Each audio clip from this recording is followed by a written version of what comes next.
Ya, bismillahirrahmanirrahim. Assalamualaikum warahmatullahi wabarakatuh. Salam sehat untuk semuanya. Kembali lagi bersama Ibu, pembelajaran sejarah.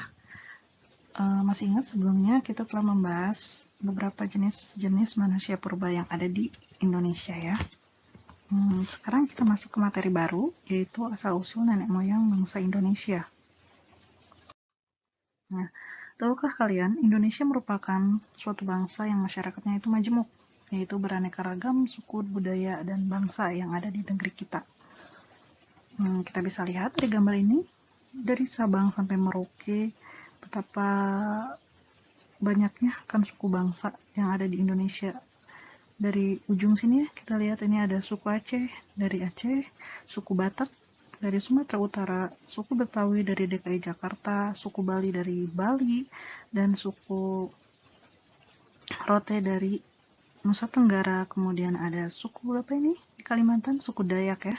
Kemudian ada suku Toraja di Sulawesi Selatan, dan suku Ternate di Maluku, dan ada suku Asmat di Papua. Ya, ini adalah salah satu contoh saja, beberapa contoh suku yang ada di Indonesia. Oke, next.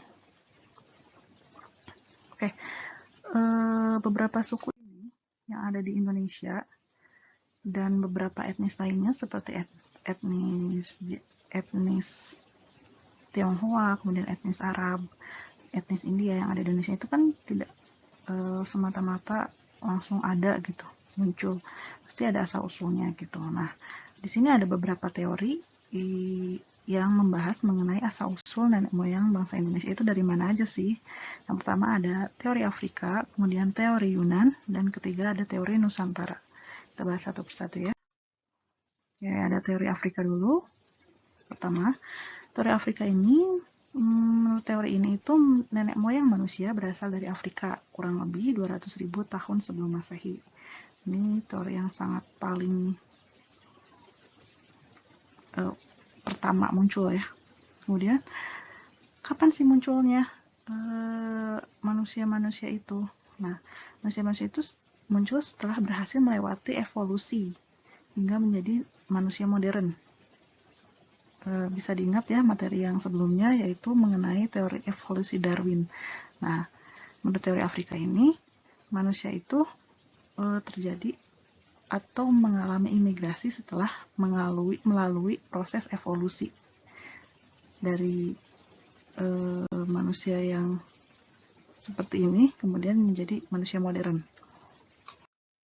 Kemudian persebarannya di mana saja sih persebaran dari teori Afrika ini? Pertama itu kan dari Afrika, ini benua Afrika. Kemudian kemana? Ke Asia Tengah. Ke Asia Tengah, ini daerah Kazakhstan ya. Kemudian ke Asia Selatan, daerah India. Ke Asia Tenggara, Indonesia ya masuk. Kemudian ke Australia. Ini adalah rute persebaran dari manusia-manusia atau nenek moyang kita yang menurut teori Afrika. Persebarannya dari Afrika, kemudian ke Asia Tengah, ke Asia Selatan, kemudian Asia Tenggara, dan Australia. Nah, seiring berjalannya waktu, ketika itu cuaca dan suhu bumi itu sudah mulai menaik. Matahari sudah mulai muncul dan es sudah mulai meleleh, masa glasial ya, ingat pada masa glasial itu, dan muncullah daratan-daratan sehingga terjadilah suatu perpindahan antara manusia-manusia yang telah menjelajahi beberapa daerah tersebut. Jadi pada saat ini manusia-manusia ini akan mencari lahan yang subur untuk hidup. Oke, next. Kemudian teori Yunan, ada teori Yunan. Teori Yunan itu dari Cina atau Tionghoa bagian selatan. Di sini teori Yunan ya. Teori ini merupakan pendapat dari beberapa ahli seperti Kern, Goldern, dan Muhammad Ali. Para ahli berpendapat bahwa adanya kesamaan atau dapat dikatakan bahasa yang serumpun antara bahasa yang ada di Nusantara dengan di Kamboja, sekitar Sungai Mekong. Jadi adanya teori Yunan ini, menurut para ahli itu adalah adanya beberapa bukti bahwa bahasa yang serumpun antara bahasa yang ada di Nusantara dengan di Kamboja.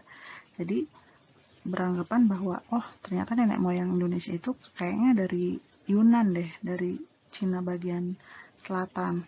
Oke. Kemudian selain bahasa juga ada juga kesamaan budaya, yaitu artefak yang ditemukan di Asia Tengah dengan di Nusantara. Artefak tersebut berupa kapak tua. Ya, adanya kesamaan apa tadi? Pertama bahasa, kemudian kesamaan budaya. Itu adalah salah satu penguat teori nenek moyang bahasa Indonesia itu berasal dari Yunan. Next, ketiga ada teori Nusantara. Teori ini merupakan pendapat dari beberapa ahli seperti Muhammad Yamin, J. Crawford, K. Hilmi, Sultan Takdir Al-Syahbana, dan Goris Kheraf. Nah, para ahli berpendapat bahwa peradaban di Nusantara terlihat sangat tinggi, terbukti dengan bangunan-bangunan yang ada dan tidak memungkinkan jika tidak ada peradaban sebelumnya. Oke, beberapa ahli di sini menyimpulkan bahwa enggak kok, nenek moyang bangsa Indonesia ini ya berasal dari Indonesia sendiri. Karena apa? Melihat bukti-bukti bangunan yang sudah ada, seperti Candi Borobudur, dilihat bahwa nilai budayanya itu atau peradabannya itu sudah sangat tinggi. Jadi pasti sudah ada kehidupan sebelumnya di Indonesia ini, di Nusantara ini. Jadi nenek moyang Indonesia itu ya berasal dari Nusantara, dari kita sendiri, menurut teori Nusantara, menurut beberapa ahli tersebut. Nah, kemudian bukti lainnya apalagi? Para ahli tersebut berpendapat bahwa bahasa Melayu di Nusantara dan bahasa Campa itu kemiripannya itu hanya kebetulan, katanya. Menurut para ahli itu saja itu hanya kebetulan. Kemudian para ahli tersebut juga berpendapat bahwa orang-orang Melayu yang ada di Indonesia itu adalah keturunan Homo soloensis dan Homo wajakensis.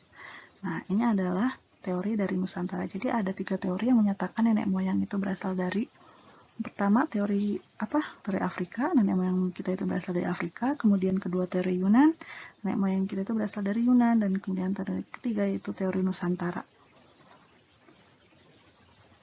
bahwa nenek moyang kita itu berasal dari Indonesia sendiri. Nah, pertanyaannya, menurut kalian teori mana yang yang kuat dengan buktinya menurut kalian? Menurut pendapat kalian ya, teori mana yang sependapat dengan pemikiran kalian? Tuliskan jawabannya di bawah ini.